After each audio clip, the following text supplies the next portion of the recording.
Hello, all the wiser listeners, and welcome to this week's episode of A Little Wiser.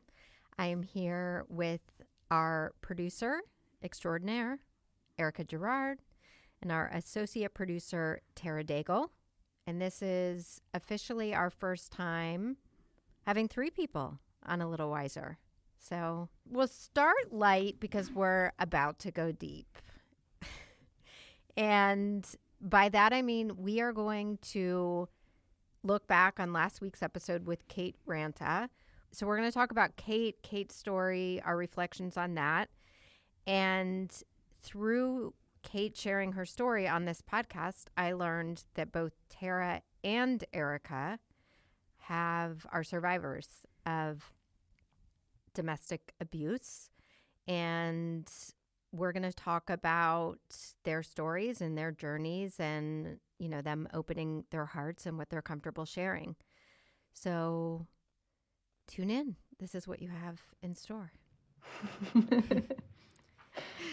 And just a little light banter. Just a little light conversation.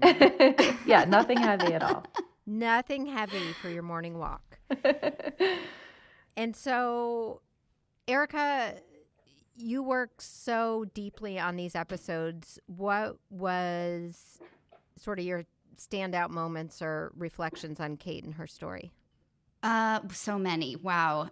I think the first place I'll start is just the title of this episode, which I was trying to brainstorm as I normally do.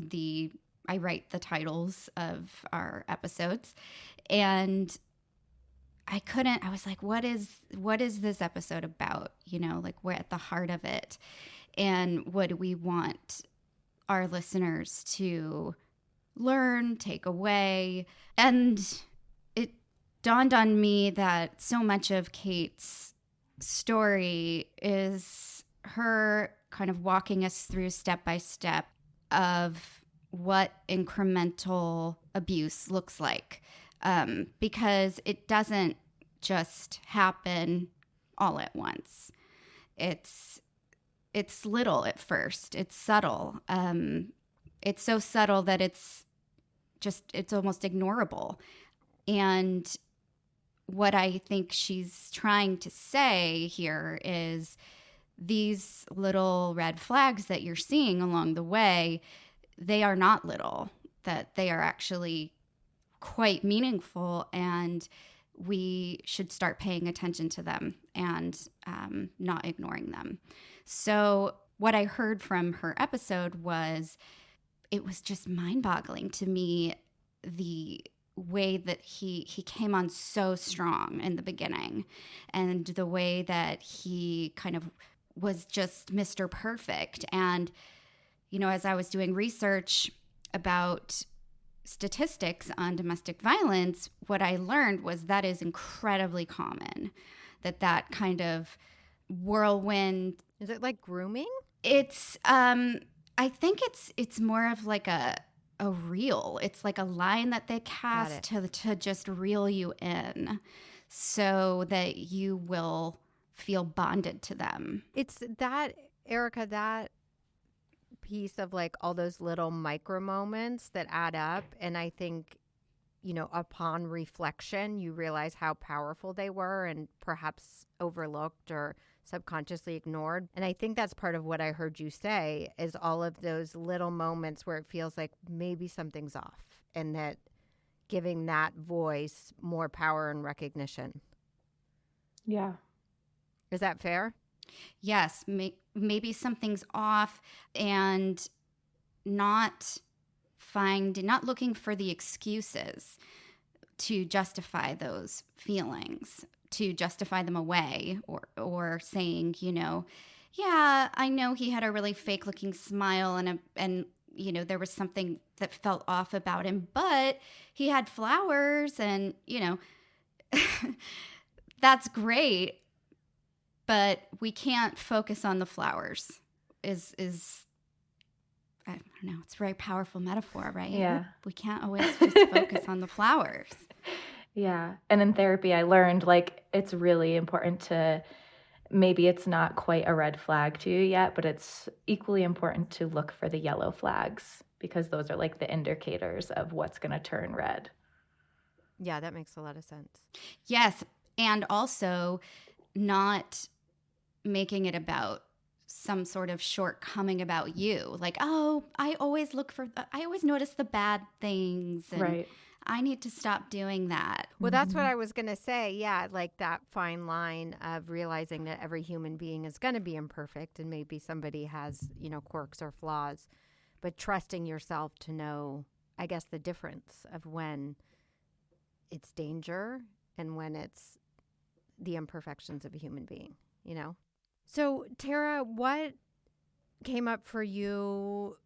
You guys are walking the walk, I guess, with our podcast guests, and you both were completely willing and open and wanting to participate in this conversation, which I'm really grateful for because I think it takes it to a different level. And it may be that one of your stories or both are perhaps more relatable to somebody than Kate's because Kate's was so heightened and dramatic. But maybe within you sharing, there's somebody who's going to identify more and, perhaps pause in a way that could save her in a sense. So thank you up front for that. And I'm curious, Tara, was there, what are you comfortable sharing about your experience and what came up for you as you were listening to Kate? Because I didn't know this about you. And Erica, I didn't know this about you. And you guys are both pouring into this content in this story, which I imagine brings up a lot. So I'm curious to hear from both of you about your experience. Yeah, there were so many things, honestly, like several bullet points where I was like, relatable. Yes. But the first thing I think that really like hit me that she said was, that she always felt like she had to prove herself all the time, that she had to prove her love. She had to prove like her worthiness to like be with him. And that's something that I had experienced also. Me being myself was never good enough. It was always, how can I serve this relationship? What am I doing to be worthy enough to be with you as a partner? I had to like earn my keep as someone. What did that look like in specifics? Like, what were those moments? I think it was little things as far as being overly domesticated and doing like house stuff. But also, she talked about Facebook, and that was like a huge, it hit me pretty hard in the sense that like, yeah, I had to prove that I was willing to let go of a lot or give up a lot in order to maintain this healthy relationship, and prove myself that I was for him and only him, and I wasn't interested in anyone else. Or I also wanted to protect our relationship by not allowing others to be interested either. So it was very much like the slow burn or the slow trickle of isolation. So yeah, that was another huge point, is it's never the big abuse story in the beginning. It's never physical in the beginning. It's always something slowly that happens a little bit here and a little bit there.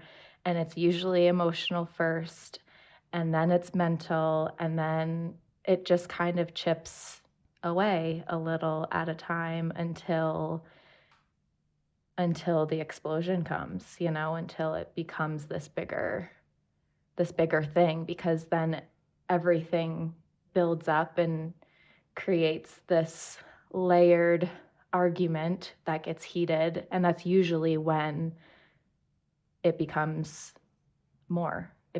physical. How long were you in the relationship? It wasn't a consistent relationship because typically they're not. So it was like on and off for 5 or 6 years. Wow. And well, Erica, I'm curious to hear the same reflections and whatever you're comfortable sharing with. And then, Tara, I want to, I go back and I have some other questions. But Erica, I'd love for you to chime in. Sure.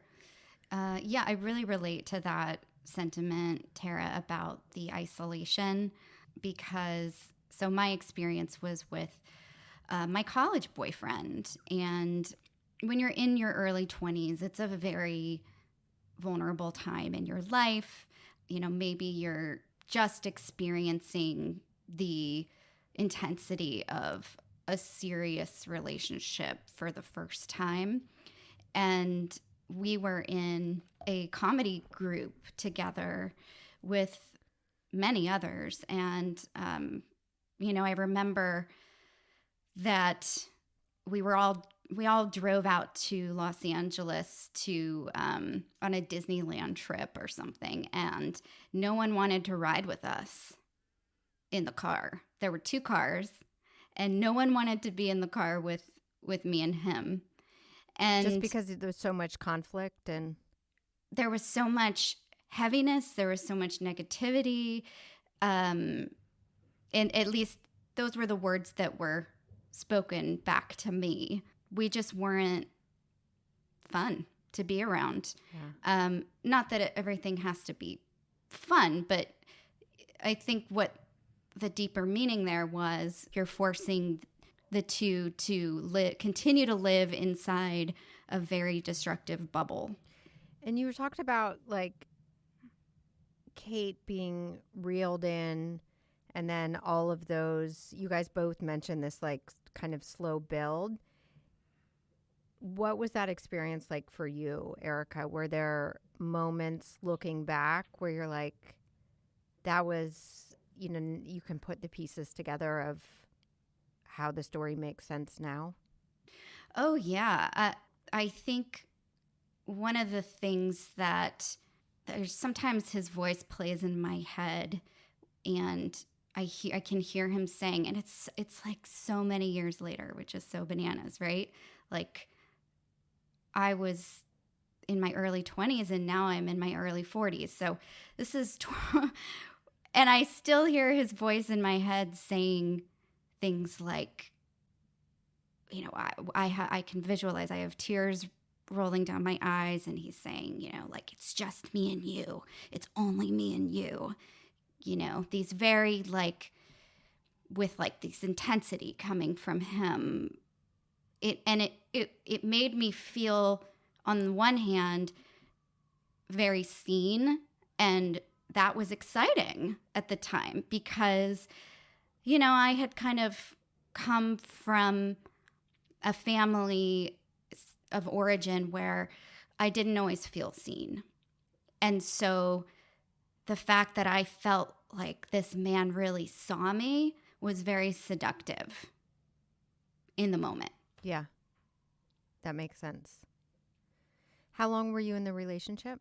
About 2 years. 2 years.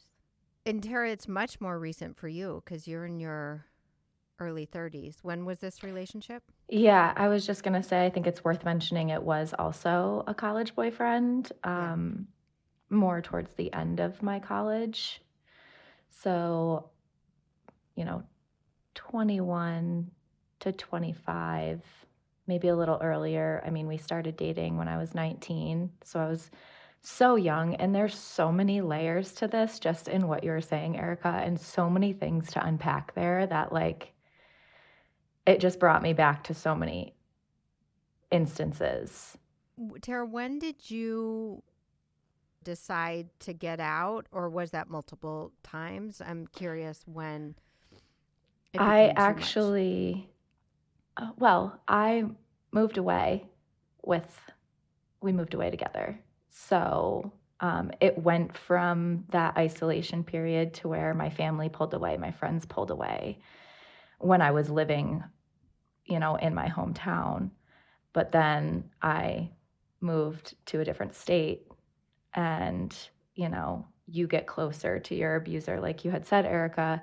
So I would come home, and every time I would come home, there would be like another layer revealed to me of like, I know this isn't healthy. I know I need to leave this, because my family, of course, would talk to me and see things and see more signs.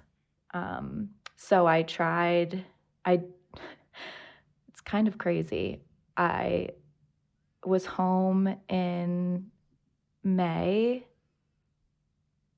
and we got into a fight over the phone because I was out with literally my parents and my sister, and I wasn't paying attention to my phone enough.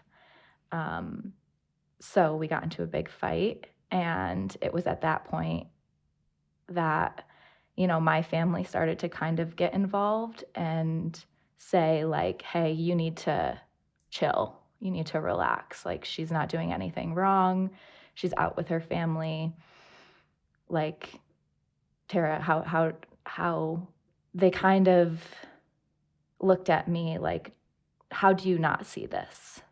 So in that moment, I was like, yeah, no, I definitely know that I need to leave, and this is a really hard thing. So maybe I just need to do it before I'm ready. So my dad and my brother actually ended up flying to go get my car and drive it back. And literally by the time I think my dad was an hour or two away, I called him on the phone and said that I would be leaving to go back. So I tried to go back in May, and then decided, I wasn't ready. I couldn't do it. I wasn't strong enough. He convinced me that it would get better. So I went back, and then it was November that we got into another fight. And by that time, it escalated increasingly to the point where it was very obvious to me that I didn't have a choice. For my safety, I just had to leave. And was he physically abusive as well as the manipulation and emotional abuse? Yeah, that in December was actually when I decided to fully leave, because we had gotten into a really blown up, escalated fight, and it did get physical. So. And when you talked about your family, and I'm curious, Erica, as well, but noticing signs, it may not be the person listening that it's in the relationship. It may be the person's sister or daughter or best friend. So I'm curious about the signs. Like, what did your family notice? Or Erica, like in reflection, what do you think the signs are to look for? Well, at least for me, in retrospect, I realized that I did kind of drop breadcrumbs to people along the way. I remember I shared with a friend that, she saw bruises on my wrists. And I said to her, just matter-of-factly how I got them. Like, oh, yeah, he grabbed my wrists really hard. And, as if that was just normal. Because that's normal. Yeah, that's normal for someone to leave a mark like that. So I didn't lie about it. And, no judgment if you do lie. I probably lied about a lot of things, but I did try to excuse it away. So that's something to look for. Obviously, physically, bruising anywhere on the body, and also just a general heaviness that maybe wasn't there before. my life felt very heavy at that time.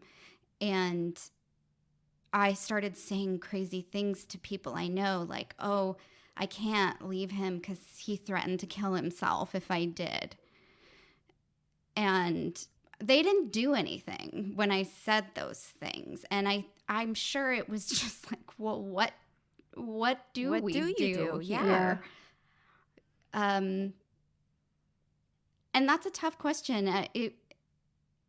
I do wish on some level that people got more involved, because it was very clear to many people in my life that something was very wrong.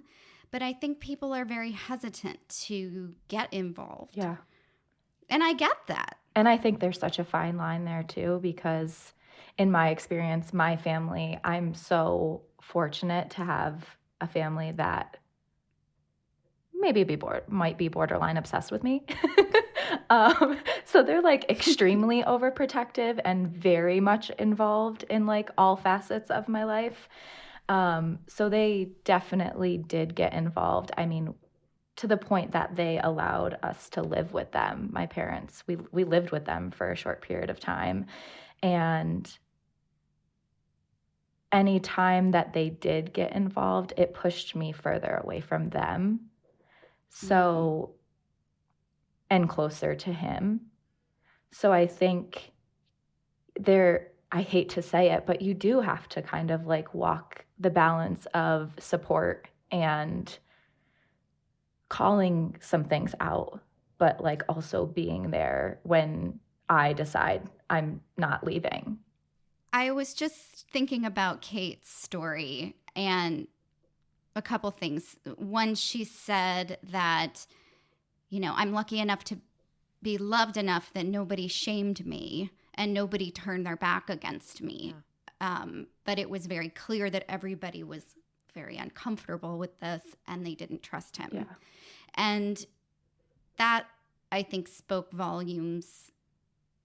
I mean, it spoke to me, but it speaks a lot about how much she was loved and that she could feel that love from them and she could feel their discomfort. So I think it's important to model both. If you are somebody who is a family member or a friend to someone who could potentially be in this type of a situation. Totally. That's really well said. Yeah, absolutely. So does that look like I have some concerns? I love you. What does that look like? Like the tactical, if somebody's listening and they're having that thing, like something feels off in the relationship, but I don't want to push her away. What is that balance? I would say, yes, a good question to ask is everything okay? Is everything okay with you guys? Like, I'm picking up on some things and I just want you to know if you ever want to talk about it, I'm here. It can be that simple. Yeah. Yeah. Because obviously this is it's really taxing for the people around you. Like it is really devastating, honestly. It's really, really difficult to see someone you love go through something so painful.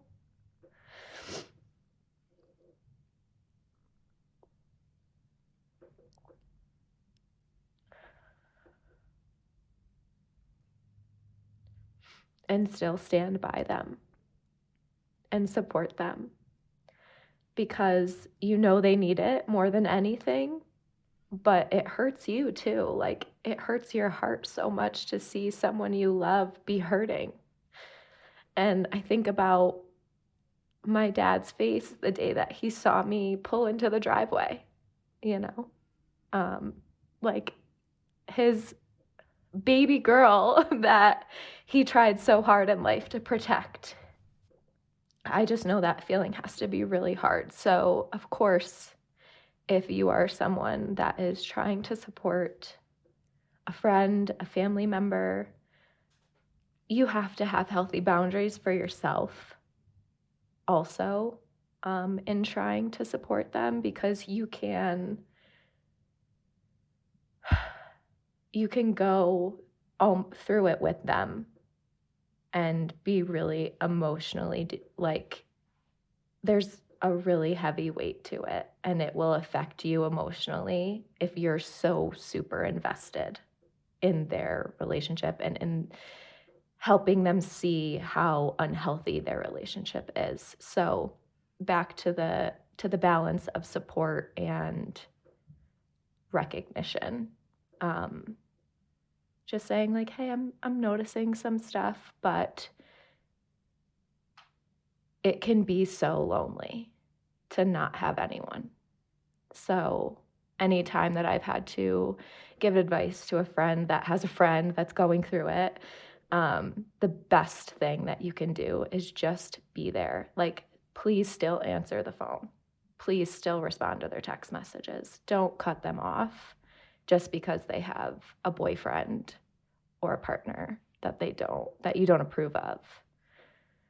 I think that was the greatest gift to some of the closest people in my life, is I knew I could still reach out. And yeah, maybe there was some distance in the relationship that I felt, but I knew without a doubt, if I said I need you, they would be there. I think what Erica said made a lot of sense to me, that like, it doesn't have to be an accusation. It can just be compassionate curiosity. Like, how are you doing? Or like, I noticed we haven't seen you as much, or just asking the questions. And Tara, to your point, even when you say she's in this toxic relationship, I can't be around the boyfriend, I love that advice from both of you of I think a beautiful way to show up during that time. And I think that is a huge sign to look for. If you can't share the relationship with your people, it's a problem. There's something more to the story. One other moment that about in Kate's episode that we may or may not talk about it, but I thought it was so fascinating, was when the CPS representative showed up at the house and said to her, you need to pack your bags, and you need to pack a bag for William, and you need to leave. And if you don't, then I'm going to take him from you. And when Kate said, almost like, oh, she said, okay. And as if that gave her permission to finally leave, because she could then use that to communicate to Tom as a reason why she had to leave, as if there needed to be a reason. But in her, it at the time and in the moment, it seemed like the most important thing in the world to have that reason. Totally. And I can totally relate to that too, because I remember leading up to it, like, specifically praying, give me a reason. And it might sound sick, but when you're in an abusive situation, you need an out, or I needed an out. I need a definitive moment to be able to walk away. I know this is wrong. I have to leave.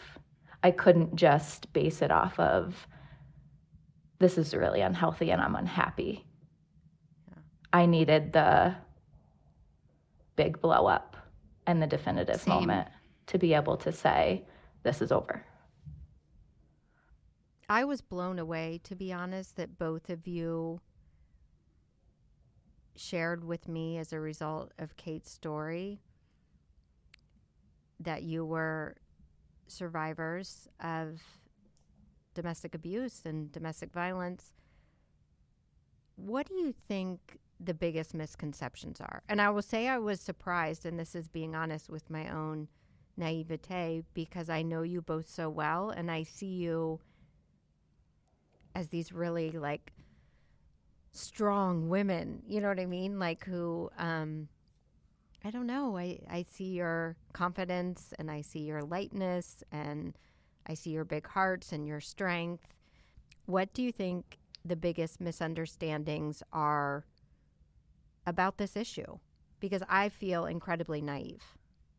I think the biggest misunderstanding is that it only happens to meek, demure, insecure women. Exactly, which is what's because that's not true. The reality is that it can happen to anyone. Yeah. Anyone. And the reason I think that is because our minds are so good at rationalizing behavior. And when you are being emotionally manipulated, you just can't see it. Thank you for that. I think that's powerful information. So eventually you both decided to leave the abusive relationship. And I'm curious about what is next, the path to healing that I imagine really, you know, there's a whole new chapter that's just beginning that is probably a little bit messy and hard. There's a giant messy middle for sure. Yeah. Tara, what would you say? Well, full transparency, I jumped right into therapy and then right into another abusive relationship. So I can't say that it's always one and done. I think it took me being really honest with myself in recovery, in therapy, of why I didn't have the confidence to stand up for myself, I think, and excuse a lot of the behaviors that led up to those relationships, led up to the abuse. Yeah, it took a lot of loving myself and learning how to do that. Yeah, that makes sense. Erica?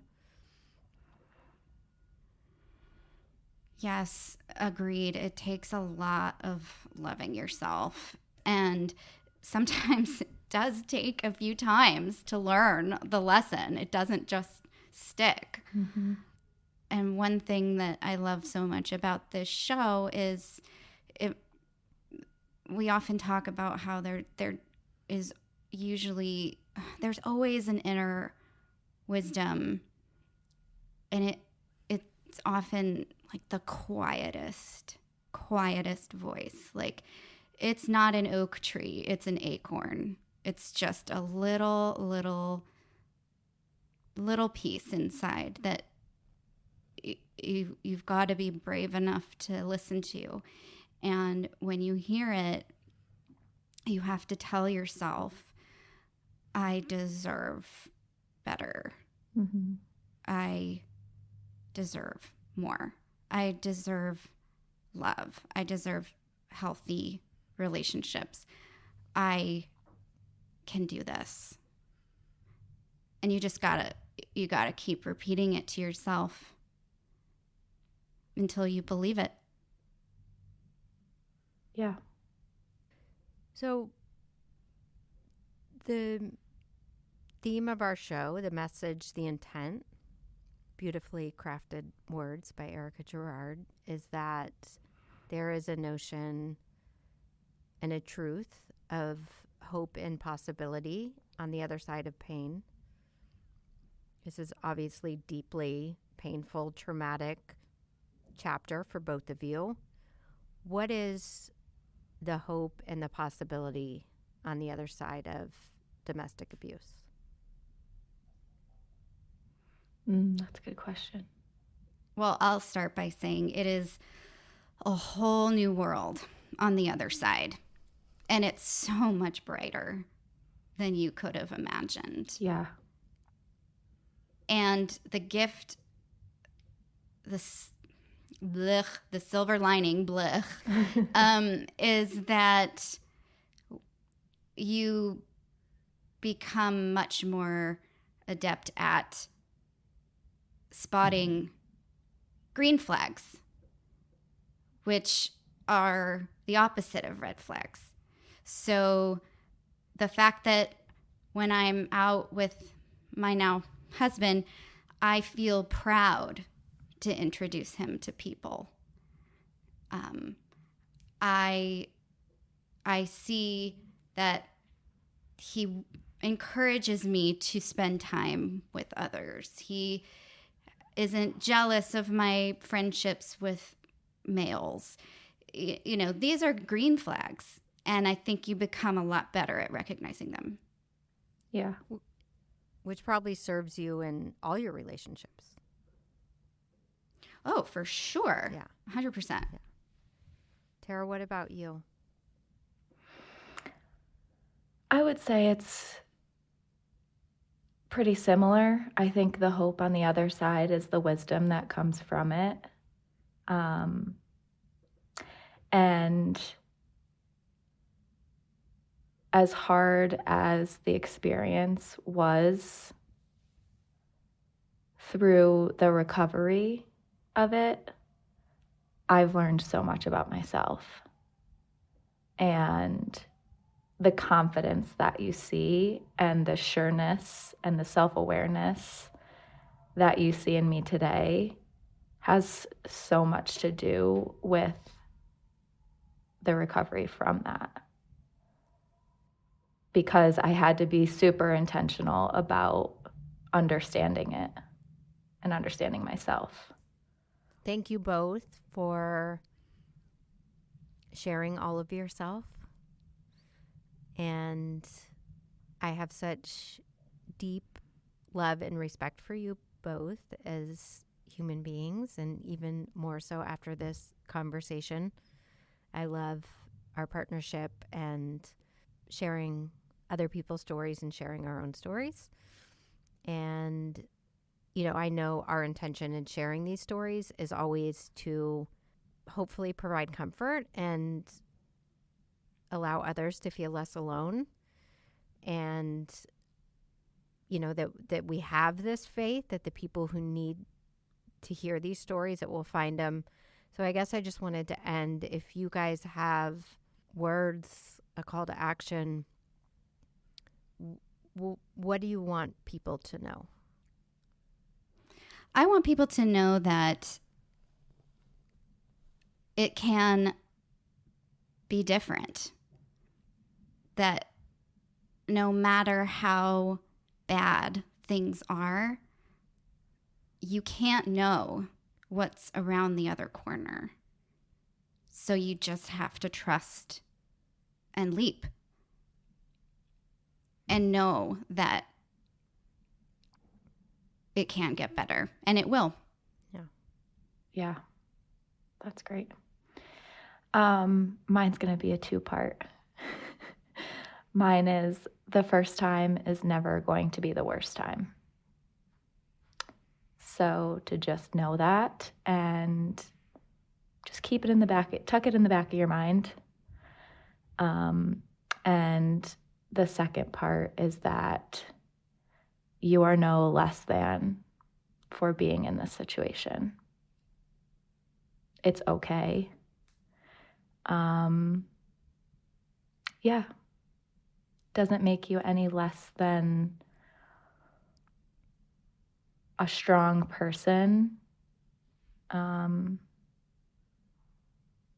you're worthy of a lot more. Well said. I love that. My hope is that this conversation causes dozens of breakups.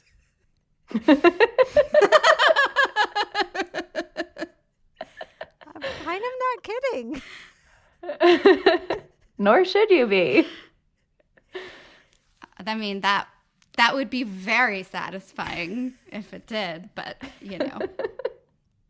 All right, well,